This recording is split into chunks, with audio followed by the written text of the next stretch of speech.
Alors, nous allons voir dans ce tutoriel comment utiliser l'éditeur d'équations de Microsoft. Alors, pour lancer l'éditeur d'équations, vous pouvez soit cliquer ici sur le bouton éditeur Microsoft, soit tout simplement activer la combinaison de touches Alt plus. Voilà, là je suis dans l'éditeur d'équations et je vais donc taper mon équation ou le calcul à faire.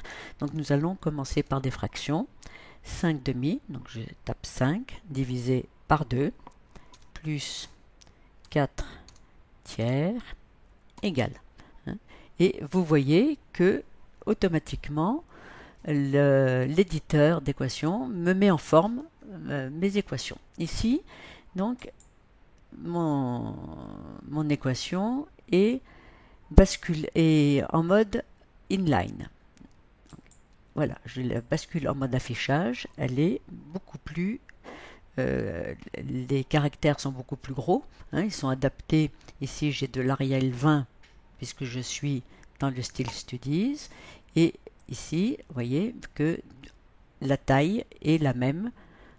C'est du Cambria Mat, mais la taille est la même pour la hauteur de la police. Si maintenant j'écris la même équation, mais avec du texte. Voilà, je mets donc mon équation derrière ce texte. Donc Alt plus pour mon éditeur d'équations. Donc 5 demi plus 4 tiers égale Entrée. Donc vous voyez qu'ici, la taille des chiffres de mon équation, ici, sont beaucoup plus petits que dans ce cas ici.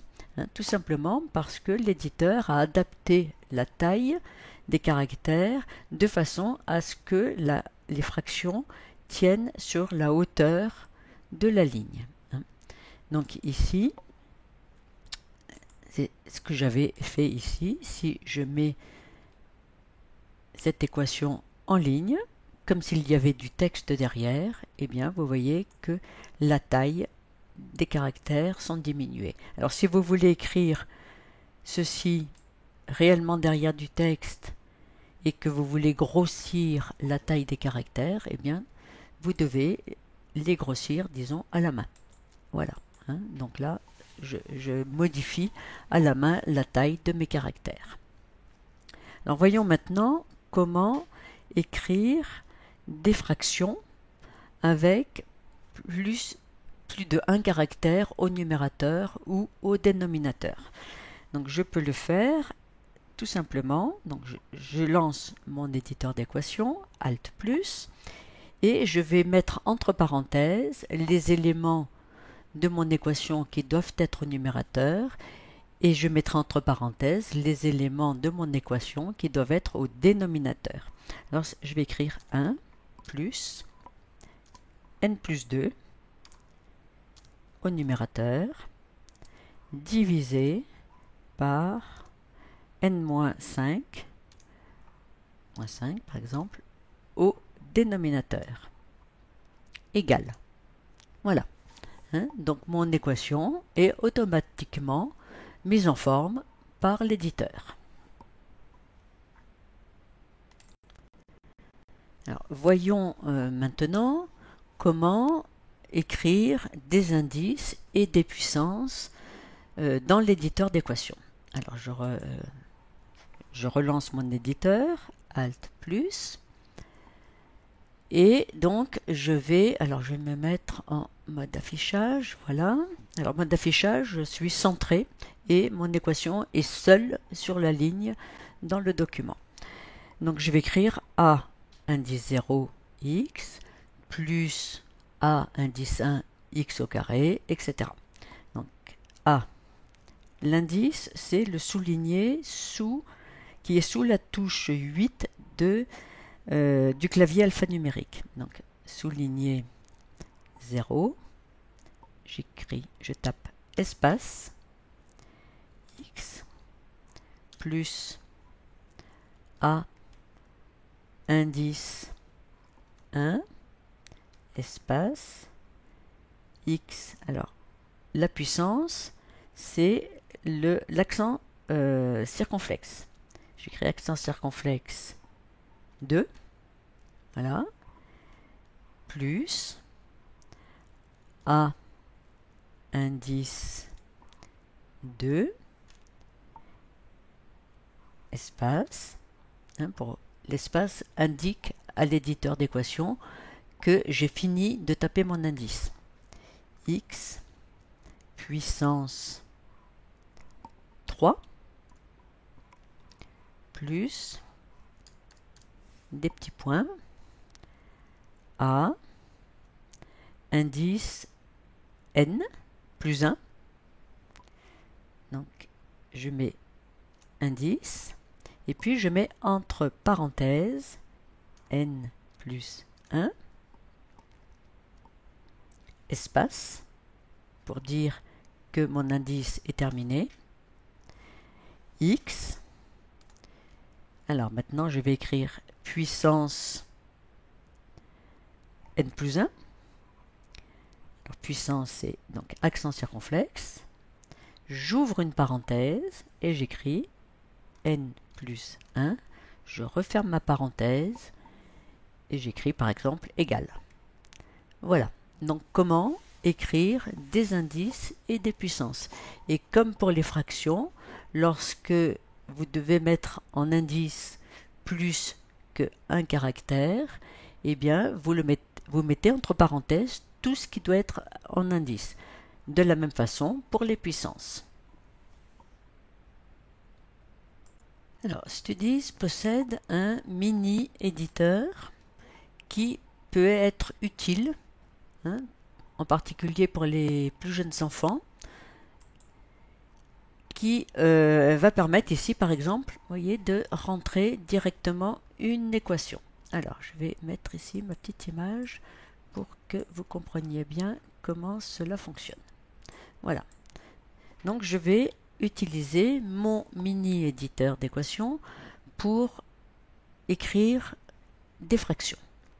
Donc, je clique ici et vous voyez que dès que je vais cliquer à l'intérieur, je clique en fait sur mon document, je suis déjà positionné directement pour écrire mon numérateur. Et donc là, je peux écrire, alors je clique sur le document pour n plus 1. Et pour passer au dénominateur, eh bien, sur mon clavier, je vais cliquer ici sur la flèche vers le bas. Donc je clique sur, enfin j'appuie sur ma flèche vers le bas et je vais rentrer mon dénominateur. Voilà. Pour repasser au niveau de ma barre de fraction, je vais appuyer sur ma touche flèche à droite. Voilà.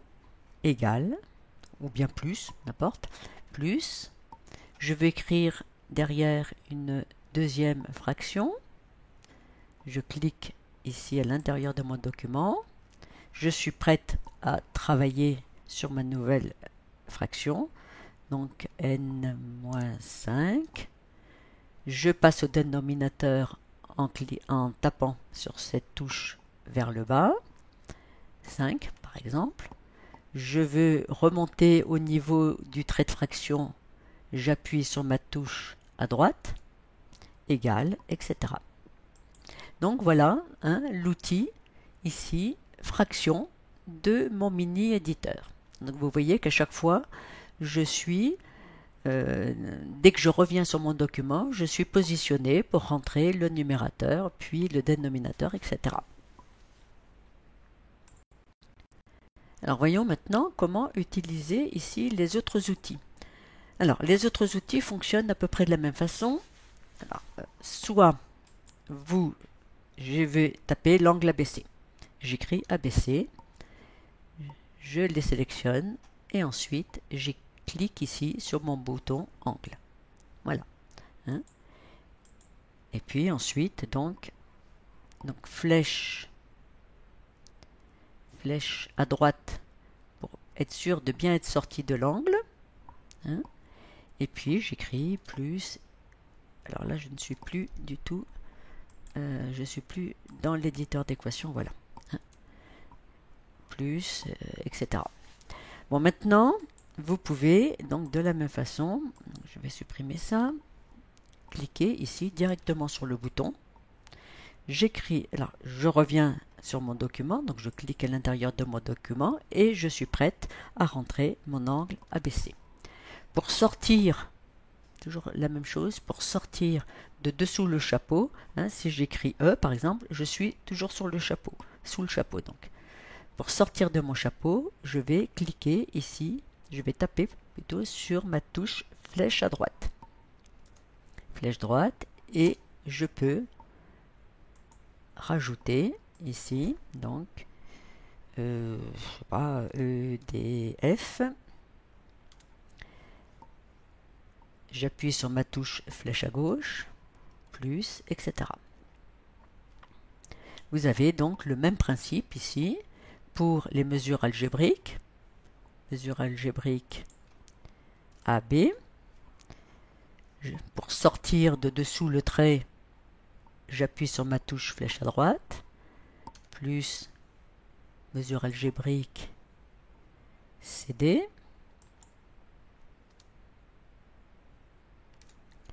Je sors du trait avec appui sur ma touche flèche droite, etc. Et donc vous avez la même chose pour la valeur absolue. Alors, par contre, passons donc aux racines carrées. Alors si je clique ici, hein, je vais avoir ce symbole ici, racine carrée, tout près. Donc si j'écris racine carrée de 5 par exemple, mais ici j'ai mon ici qui me permettrait d'écrire par exemple ici racine carrée. Alors vous pouvez faire ceci, donc écrire par exemple 5, le sélectionner et faire racine carrée. Vous voyez qu'ici ça va vous donner la racine carrée classique sans avoir le petit symbole ici sur la racine. Et maintenant vous voulez faire une racine cubique de 5. Vous allez écrire 3, point virgule 5, vous sélectionnez et vous cliquez ici. Ça vous donne donc 3 racines cubiques de 5. Alors nous allons voir maintenant comment rentrer un système d'équations facilement. Donc je vais cliquer ici sur mon bouton système d'équations. Je clique à l'intérieur de mon document et je suis positionné tout de suite sur la case me permettant d'entrer ma première équation. X plus 2 égale 0, par exemple. En appuyant sur ma touche vers le bas, je vais passer ici à la deuxième ligne de mon système. Y moins 3 égale 8. Et puis, si je veux rajouter une troisième ligne, par exemple, il suffit que je fasse entrer. Je fais Z plus 4 égale moins 2. Et là, donc, c'est terminé. Hein, je veux sortir de mon système. Je vais appuyer donc, sur ma touche flèche droite.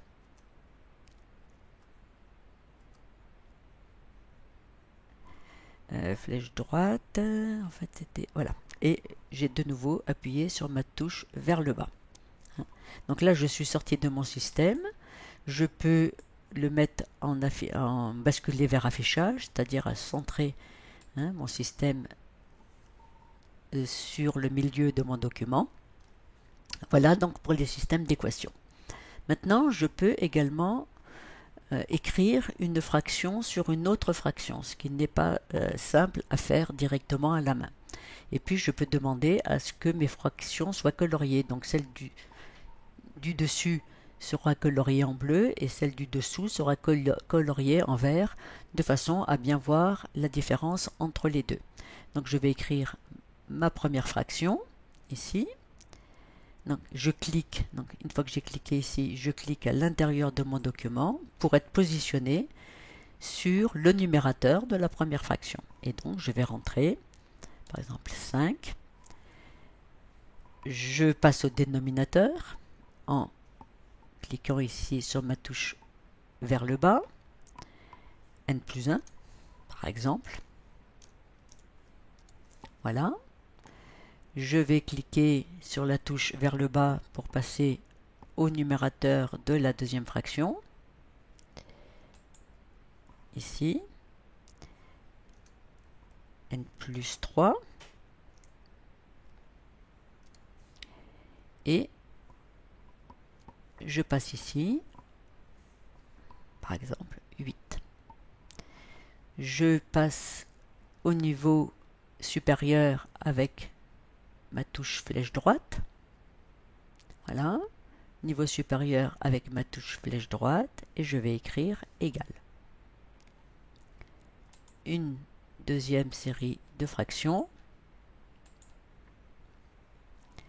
Alors, 5, n plus 1. Donc, en fait, je n'ai même pas besoin d'écrire les parenthèses. Flèche vers le bas. Attention, là, vous voyez que vous passez directement sur l'ensemble. Donc, vérifiez bien que vous êtes bien à la bonne position. N plus 4. Flèche vers le bas. 6.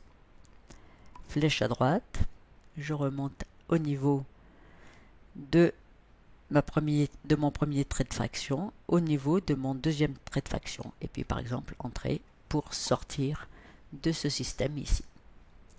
Voilà, donc vous avez d'autre part ici, nous verrons à quoi servent ces outils ici dans une autre vidéo. Donc vous avez des symboles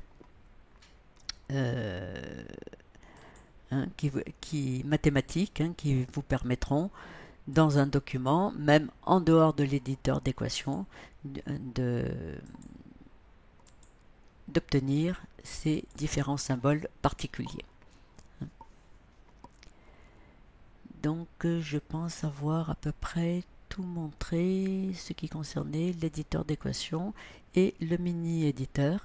Donc nous verrons ces outils dans une autre vidéo.